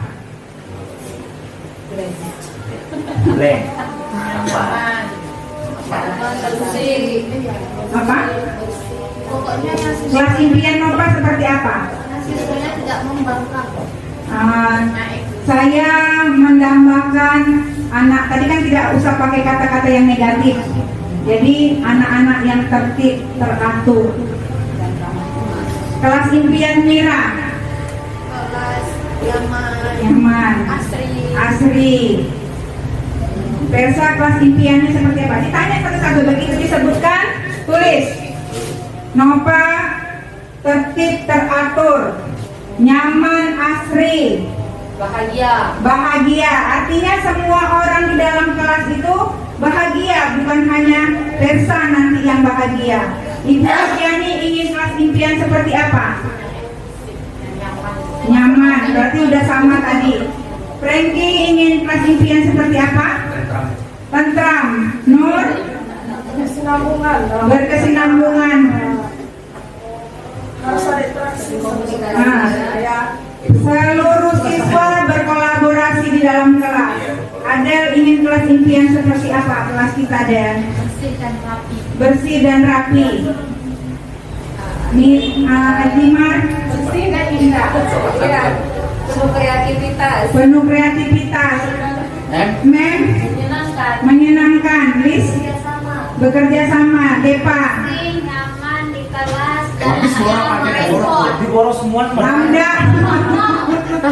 Itu setiap anak ditulis. Iya. Jadi dia merasa dihargai, dia merasa dirinya ada, dirinya diakui. Itu yang paling penting. Jadi setiap kali anak mengucapkan kelas impiannya seperti apa, ditulis. Hamdan ingin kelas seperti apa? Bersih dan rapi. Bersih dan rapi.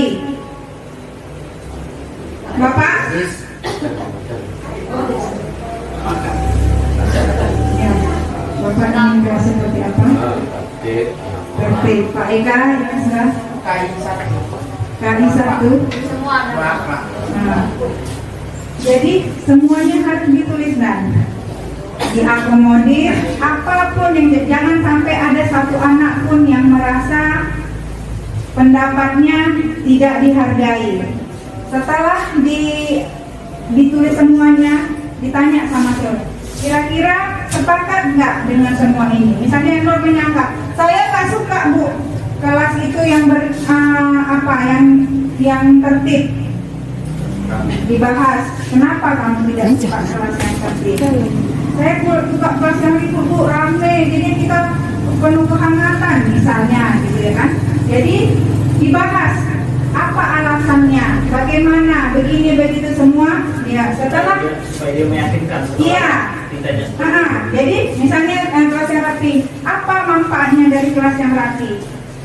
Menimbulkan semangat belajar Bu, teratur. Jadi kalau dilihat pun kita senang, mata tidak lelah Bu.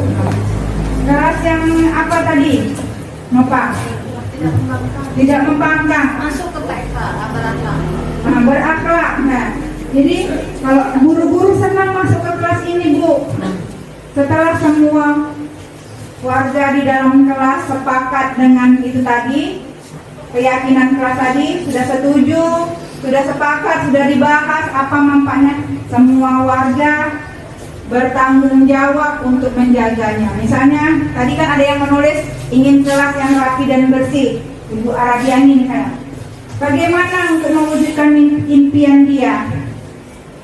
Berarti semua orang harus rapi dan bersih. Semua orang harus berakhlak mulia. Jadi misalnya ketika Frankie terlambat atau Frankie mengganggu Bu RB, ada keyakinan kelas yang dia langgar. Balik ke situ tanya, keyakinan kelas mana yang telah kamu langgar? Kan dia ikut nih buat keyakinan kelas, pasti dia tahu. Saya tidak menghormati teman saya Bu. Jadi kira-kira apa yang akan kita lakukan? Apa yang kamu mau buat untuk memperbaikinya? Kamu ingat kan keyakinan kelas kita? Berarti udah masuk ke peraturan jadi setelah ditulis keyakinan. Kalau peraturan tadi kan hanya guru yang mau, hanya sekolah yang mau. Tapi kalau keyakinan, dia yang mau, dia yang buat. Misalnya kalau peraturan pendek rambut itu peraturan sekolah. Tapi berpenampilan rapi, bersih, itu keyakinan kelas. Bagaimana ciri dari penampilan bersih dan rapi? Menjaga kebersihan pakaian, mandi, rambut, kata-kata itu kan udah dibahas. Misalnya tertib dan teratur. Apa dari makna dan tertib dan teratur? Kalau dia peraturan sekolah, tidak datang terlambat, itu peraturan sekolah. Tapi tertib dan teratur berarti bisa mentaati apa yang dia harus meyakini. Tertib itu berarti tidak terlambat.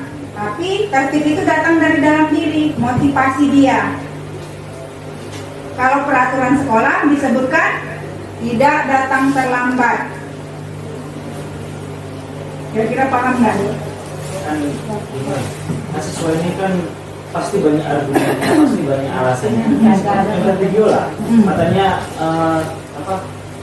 karena alarm lupa dia membuat alarm, ya kan?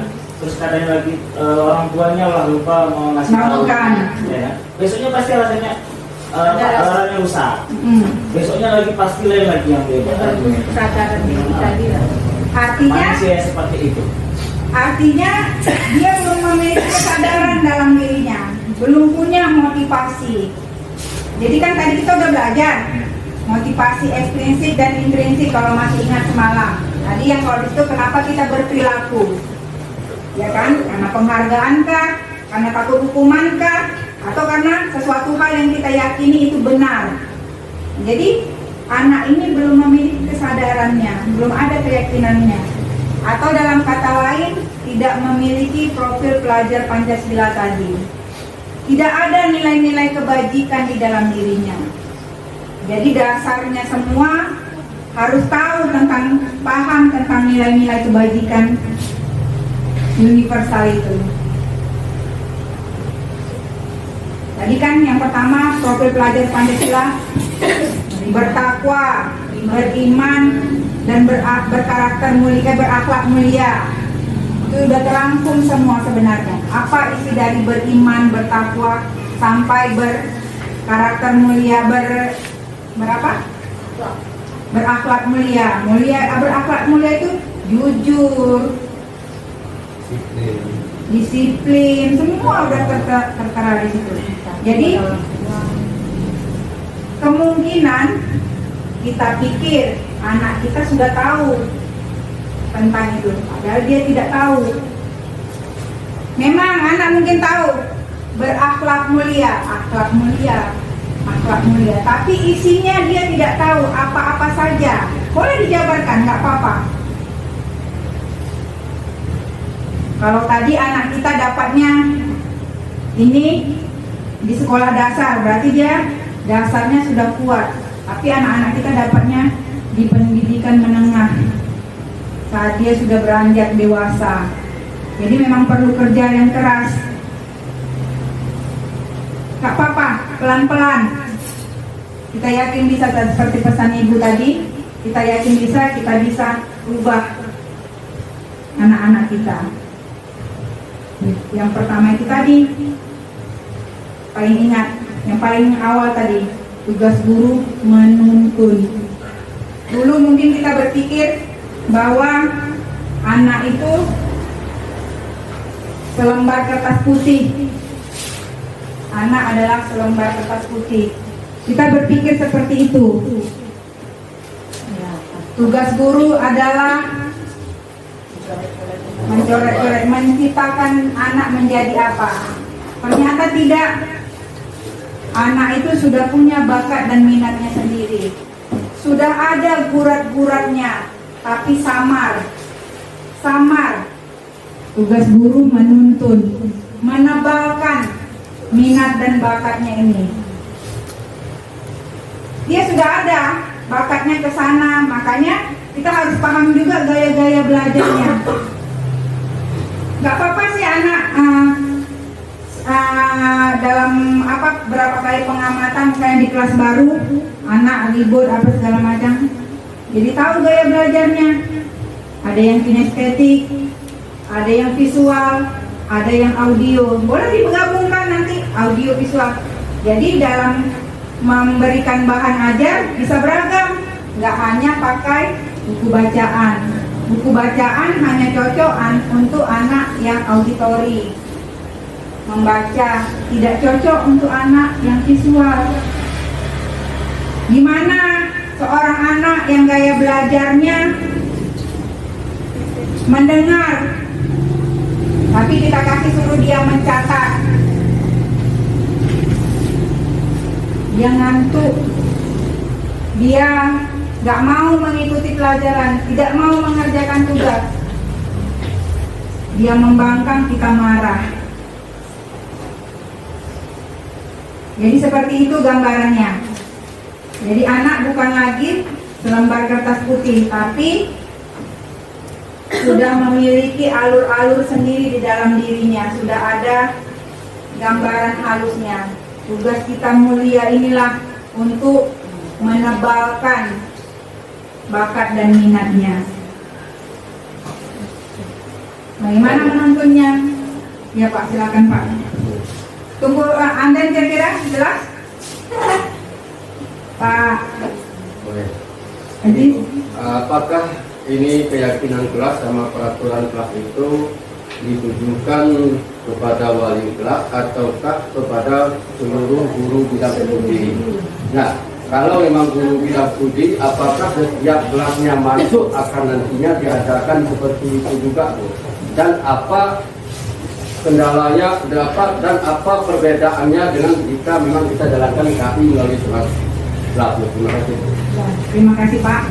Jadi setelah kita mempunyai keyakinan kelas masing-masing, misalnya Tersa, Nova, Adel, Depa, Nur sudah punya keyakinan kelas, Hamdan sudah punya keyakinan kelas masing-masing di kelasnya. Itu ditempel di tempat yang bisa dibaca oleh semua orang. Kelas 1 IPA, 1 ini keyakinan kelasnya. Jadi setiap guru yang masuk juga tahu bahwa peraturan di kelas ini, keyakinan di kelas ini seperti ini.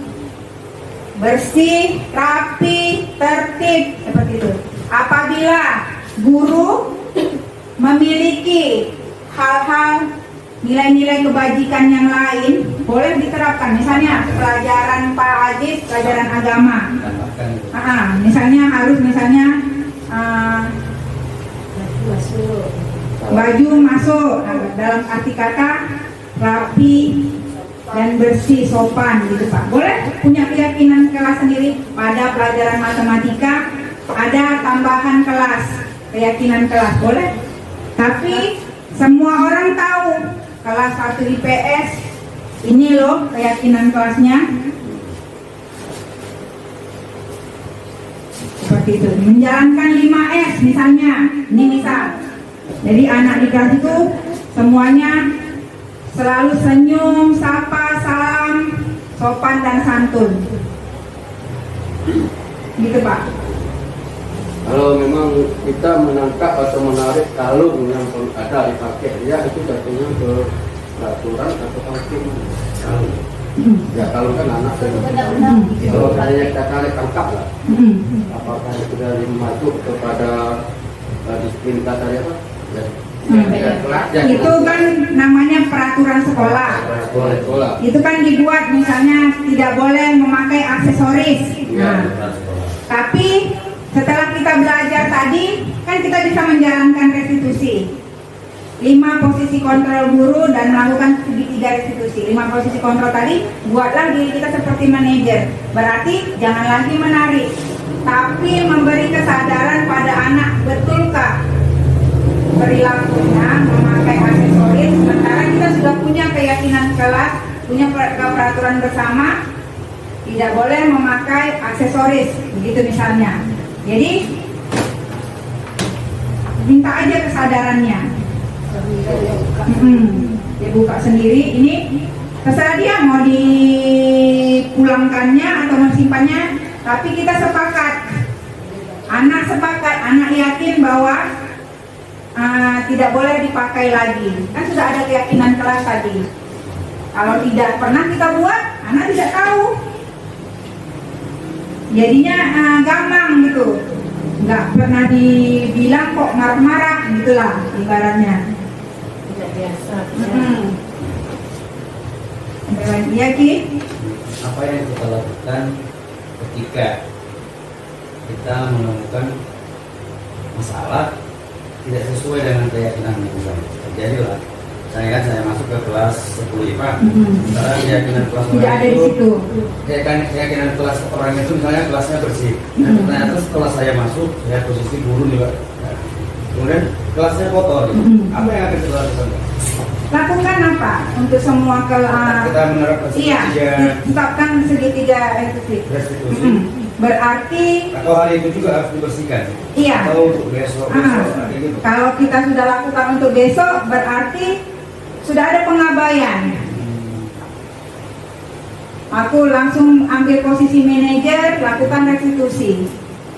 Bentar, kalau restitusi itu dia fungsi arahnya itu per individu kah atau secara universal semua? Kan nanti tahu. Siapa kan nggak mungkin semua yang buang sampah itu. Nanti kan jadi tahu siapa yang membuang sampah. Nanti kan ada tuh. Udah diingatkan tadi Bu, tapi dia tidak peduli. Nanti nggak perlu segitiga kan? Perlu lah Pak. Jadi misalnya sudah disepakati misalnya kebersihan hari ini adalah tanggung jawab piket. Misal tanggung jawab piket. Berarti apa yang salah dari piket? Apakah piket tidak melaksanakan tugasnya atau piket tidak mengingatkan teman-temannya untuk menjaga kebersihan? Ya, pokoknya harus kita identifikasi dulu, cari sumber masalahnya. Kan nggak mungkin tiba-tiba kita hukum semua. Nah, berarti segitiga restitusi itu proses untuk penyelesaian masalah. Iya, proses untuk menyelesaikan masalah. 5 posisi kontrol itu secara guru menempatkan dirinya. Jadi kenapa anak melakukan kesalahan itu karena dia ada tujuan. Tujuannya itu 5 kebutuhan dasar itu. Yang dilanggar dari apanya ini itulah nilai-nilai kebajikan. Jadi setiap anak berbuat salah yang dia langgar nilai-nilai kebajikan itu. Kenapa dia berbuat salah? Untuk mendapatkan kebutuhan dasarnya itu yang 5 tadi itu. Ada satu yang menonjol. Ada sih sebenarnya kuisnya, nanti kapan-kapan boleh kakak bagi. Kita bisa tahu masing-masing orang apa kebutuhannya yang paling besar. Kakak udah tes, aku kebutuhan untuk bersenang-senangku yang lebih besar. Nah, makanya suka berganggu, suka apa, suka berbuat hal yang lucu. Jadi kebutuhan untuk bersenang-senang lebih besar. Bisa nampak nanti dari kuesionernya itu. Nanti kapan-kapan boleh dibagi. Ya, ada lagi pertanyaan kan? Saya harap apa yang kita lakukan siang ini dapat menjadi bahan pengalaman untuk kita. Jadi pendidikan terbaik itu adalah tindakan perbuatan kita terhadap anak-anak kita. Ayo kita berubah bersama, kita pasti bisa. Bisa. Kita pasti bisa ke arah yang lebih baik untuk menciptakan budaya positif di sekolah ini. Insya Allah. Terima kasih atas atensinya teman-teman. Semoga bermanfaat. Semoga menjadi amal jariah. Semoga bisa membuat sekolah kita menjadi lebih baik. Assalamualaikum warahmatullahi wabarakatuh. Waalaikumsalam warahmatullahi wabarakatuh. Ya, terima kasih. Yang ini dapat menjadi bahan aman untuk kita. Jadi pendidikan terbaik itu adalah tindakan perbuatan kita terhadap anak-anak kita. Ayo kita berubah bersama. Kita pasti bisa. Bisa. Kita pasti bisa ke arah yang lebih baik untuk menciptakan budaya positif di sekolah ini. Insya Allah. Insya Allah. Terima kasih atas atensinya teman-teman. Semoga bermanfaat. Semoga menjadi amal jariah. Semoga bisa membuat sekolah kita menjadi lebih baik. Amin. Assalamualaikum warahmatullahi wabarakatuh. Waalaikumsalam warahmatullahi wabarakatuh. Ya, terima kasih kepada materi kita Ibu Didi Marita yang telah memberikan penjelasan mengenai tentang budaya positif, diantaranya perubahan paradigma belajar, disiplin positif, motivasi perilaku manusia, kebutuhan dasar, posisi kontrol, restitusi, keyakinan kelas, dan segitiga restitusi. Semoga apa yang kita dapatkan pada hari ini bisa menjadi ilmu dan dapat kita terapkan kepada anak-anak didik kita nanti, sehingga kita bisa mewujudkan generasi yang berkarakter, profil pelajar Pancasila yang sesuai dengan filosofi Ki Hajar Dewantara. Wassalamualaikum warahmatullahi wabarakatuh. Assalamualaikum warahmatullahi wabarakatuh, Ajimar. Waalaikumsalam warahmatullahi wabarakatuh. Bagaimana tanggapannya setelah mengikuti seminar budaya positif? Oh iya, baik. Terima kasih kepada Ibu Dini. Jadi tanggapan saya setelah mengikuti kegiatan budaya positif, banyak sekali ilmu yang kita dapatkan untuk meningkatkan kebaikan di lingkungan sekolah, terutama sikap kita terhadap siswa, kemudian terhadap sesama dewan guru, dan juga terhadap warga-warga sekolah yang lainnya. Dan di dalam kegiatan budaya positif ini kita tahu untuk mendidik siswa bagaimana menjadi lebih baik lagi, lebih berkarakter, karena dengan kegiatan budaya positif ini kita melatih siswa untuk berpikir menyelesaikan masalahnya sendiri tanpa harus memberikan hukuman atau sanksi apabila dia melakukan kesalahan terhadap peraturan sekolah. Jadi dengan adanya kegiatan budaya positif ini kita lebih maju lagi, kita bisa lebih bijaksana lagi untuk memberikan pendidikan kepada siswa, terutama pendidikan karakter, dan menjadikan siswa lebih bermoral serta berakhlak mulia. Baik, terima kasih Ajimar. Sama-sama Ibu Dini. Bagaimana tanggapan Persa setelah mengikuti seminar budaya positif kemarin? Setelah mengikuti seminar budaya positif kemarin, saya menjadi lebih tahu. Jadi yang awalnya saya menanggapi anak-anak itu sebagai sebuah masalah, ternyata setelah selesai seminar itu mereka bukan masalah tapi ingin tahu gitu. Jadi dengan begitu saya jadi ada metode baru gitu untuk menemukan atau mencari solusi dari sebuah kejadian dalam kelas gitu. Positif banget waktu mengikuti seminar beberapa hari lalu. Nah, jadi saya senang mengikuti seminar kemarin, pematerinya juga teman sendiri, jadi cara penyampaiannya lebih asik. Terus kita bukan merasa didikte gitu, jadi kayak penyampaian dari teman ke teman gitu. Seru banget.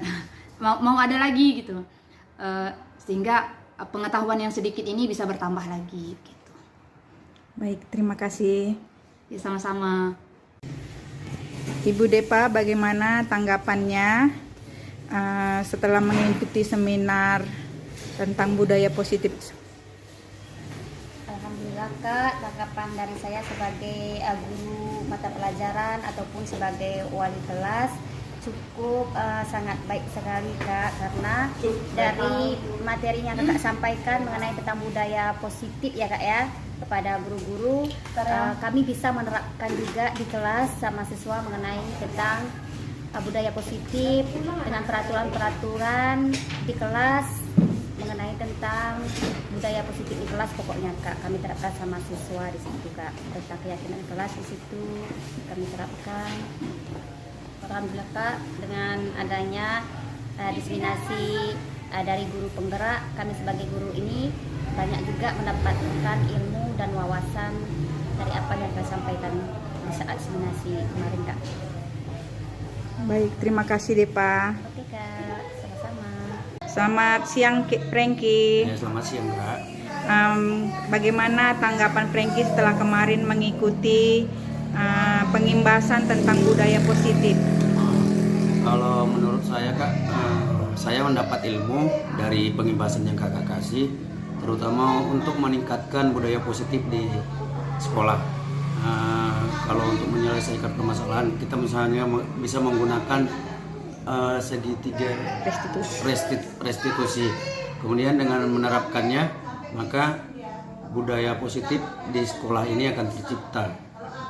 Seperti di dalam kelas menciptakan keyakinan kelas, itu sesuatu hal yang sangat bagus untuk diterapkan di sekolah. Itu tanggapan saya Kak. Baik, terima kasih Dek. Semoga kita bisa membuat sekolah ini menjadi lebih baik. Iya, sama-sama Kak.